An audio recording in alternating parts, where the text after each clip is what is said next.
क्या हुआ? मेरे आने पर खामोश क्यों हो गए? मुझे जरा एक काम याद आ गया, फिर मिलते हैं।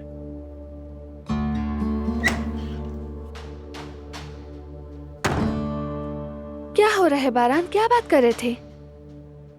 केस के हवाले से हसन आज अपना बयान रिकॉर्ड करवाने वाला है।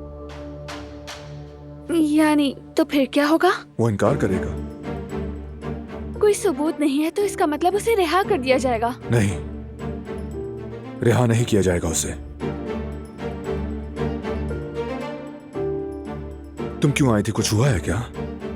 मेरे भाई यहाँ आना चाहते हैं, मुझसे मिलने के लिए सोचा तुम्हें भी बता दूं। अच्छी बात है, मैं भी उससे बात करना चाहता था। क्या तुमने फाइल देखी बारान?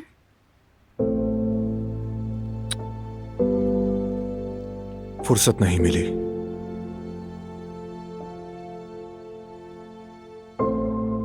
क्या मैं भी देख सकती हूँ? हो सकता है कुछ मदद हो जाए। जरूर, मैं भी चाहता था कि साथ में देखें। मुझे तुम्हारी पहले से भी ज्यादा जरूरत है दिलान।